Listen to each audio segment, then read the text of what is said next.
Hello, everyone. My name is Josephine, and I'm a huge fan of fidget toys. And I'm not the only one. I even managed to build a whole business around them. I'd like to tell you all about it. But I'll start with a little story about myself and my family. All my life, I've lived in a small rural town. It's basically a village. Our town wasn't as modern as bigger cities. We even got the internet late. But I honestly can't say it was all that bad. Besides, my family's always been pretty well off because we had our own profitable farming business. Yes, we had to work a lot out in the fields and constantly look after the livestock, but we earned a lot of money for all our hard work. Residents of big cities are very fond of natural and high-quality produce, so they were happy to buy them from us. Lately, though, I've started feeling really stressed out. I started having trouble with my studies at school because I didn't understand the material. On top of that, the farm had problems with pests eating our entire crop. I started taking anti-anxiety medication, but it didn't help for very long. I couldn't stop obsessing over my grades. I was sure they would keep me from getting into a good college. All my life, I tried to study and get high scores on quizzes, tests, and homework. But now my grades were going down the drain. I was especially afraid that I would fail my exams, and then I wouldn't be able to move to the big city. Living in the countryside was fine and all, but there are more options in the city. But then I found a solution to my problem. One day, I decided to sign up for TikTok. Yes, I only just discovered this social network at the age of 17, and yes, I only signed up because my classmates were always on there. They always seemed so relaxed and distracted from all their problems, and it was on TikTok that I saw this. Bloggers were playing with poppets, simple dimples, and other fidget toys. At first, I thought it was just nonsense. I mean, how would anyone get so carried away by something you just poked?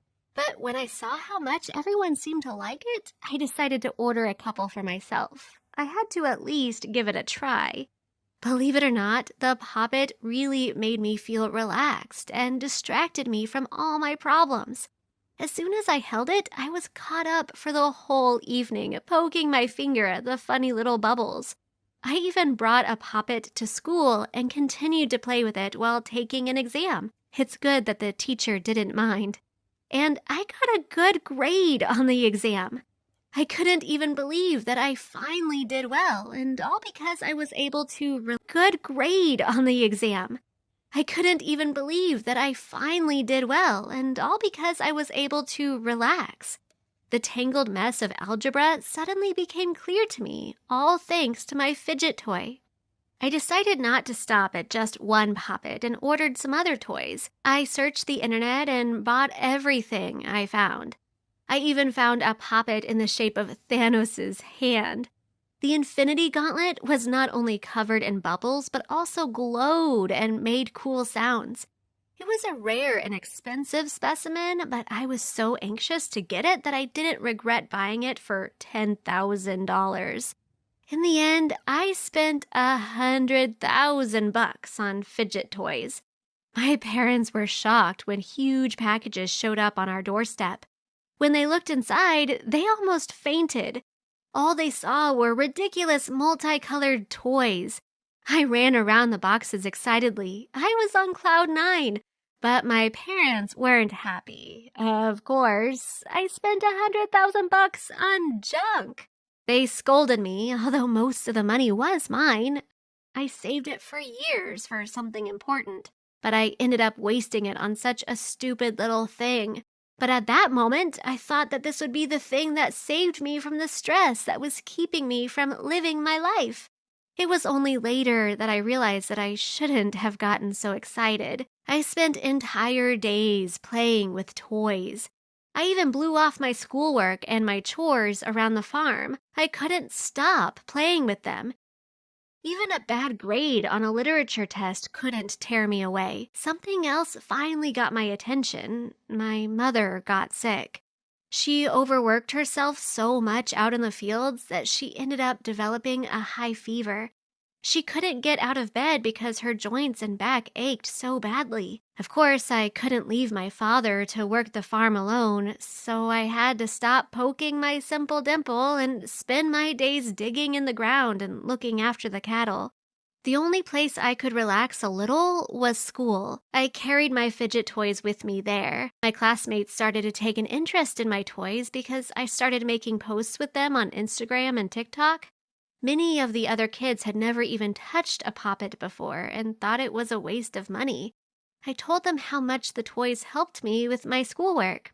So a bunch of kids borrowed poppets from me for a couple of classes and were delighted with them, and I got my first customers. I thought I could make good money, so I sold a couple of them for not $5, but for as much for a couple of classes, and were delighted with them, and I got my first customers. I thought I could make good money, so I sold a couple of them for not $5, but for as much as $20. Yes, I earned 4 times more than I spent on them, but I didn't plan to sell any more since I really liked them. But then things changed, and I had to.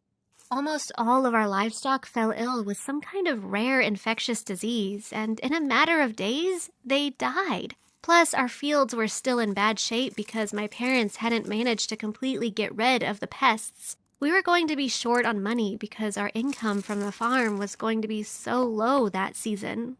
If I had known how bad everything would get, I would never have spent such an astronomical amount on fidget toys. It would be better if I helped my parents, and so we needed to start saving however we could. The situation was seriously frightening because I was not used to saving up. I usually just bought myself what I wanted. I really didn't want my parents to suffer and have to worry about money, so I decided to part with all my fidget toys to help the family. The next day, I brought a huge box of toys to school, and before that, I put up a post and story on Instagram so that my classmates would get interested and buy them from me. And it worked! They bought 2 or even 3 poppets from me for as much as $20 each. I was even approached by kids from other classes. Only our director didn't like the fact that I was selling something at school. He considered it unacceptable and asked me to take the box away and stop doing it. I didn't argue with him and decided to organize a point of sale elsewhere. I picked a park in the center of town. Not only children and teenagers came up to me, but even serious adults. One man offered $100 for a poppet shaped like a duckling that came in an exclusive dark color scheme. Overall, business was doing great. But then after a couple of days, no one else came up to me. Do you know why? Because I had already managed to provide toys for almost everybody in our small town. Everywhere, I saw people with simple dimples, poppets, sticky glowing balls, and even fidget spinners, which had been out of style for ages. The problem was that I hadn't even sold half of what I bought, which made things extra complicated. The money I earned went to my mother for medicine so that she could get back on her feet faster. Now I was thinking about how I could make a lot of money fast. Then I decided to part with my favorite and rarest toy, the poppet-shaped fast. Then I decided to part with my favorite and rarest toy, the poppet-shaped like Thanos' hand. I decided to do a small auction on Instagram and start at a price of $10,000. No one wanted to take this unique poppet even for the starting price. Many of the people in our town didn't earn enough money to spend that much on something trivial, so I had to gradually reduce the price. Thanos' hand sold for just $1,000. I was ready to cry with frustration when I gave it away. At the end of it all, I looked at the boxes overflowing with toys. They didn't make me happy and relaxed anymore. They just made me mad. Even the sound of a poppet started to annoy me. At school, all my classmates played with them, but I didn't know where I could go to get away from the sight or sound. Then I decided to sell toys through my account, but at a reduced price. If on an ordinary online store they cost $5, then I sold them for only $3. There was no benefit, but there was no other choice. My family's position and my mother's health are much more important. Even though I was able to sort that out, I still had some other problems. My grades were even worse with poppets than they were before. I was constantly distracted by them. I couldn't focus on questions or assignments. I had to do extra homework and write a bunch of extra essays to bring up my grades. However, everyone else was unhappy that their grades weren't getting any better. I promised them that the fidget toys would help, but they apparently didn't realize that it's not enough to just poke at the bumps in class and not do anything else at the same time. The toys hurt them even more. Because of this, they started demanding their money back. I didn't take the bait, though. Then they decided to take revenge on me. When I opened my school locker, all the toys I sold them spilled out, only they were soaked in something smelly and sticky. I couldn't wash off the horrible smell right away, and I had to wash my clothes several times. And that's how fidget toys left me without money, without friends, and with bad grades. Moreover, my business failed. Things couldn't get much worse, but at some point they did start to get better. Mom was finally able to recover, but my father and I still did not let her back into the fields for a long time. With the money we earned from selling the toys, we bought several chickens, as well as cows and goats. It did still take a long time to get rid of the pests in the field completely, though. I was able to sell almost all the fidget toys, leaving only a couple of them for myself. Sometimes after a hard day, I'll still poke at them, but it isn't as fun or relaxing as it used to be.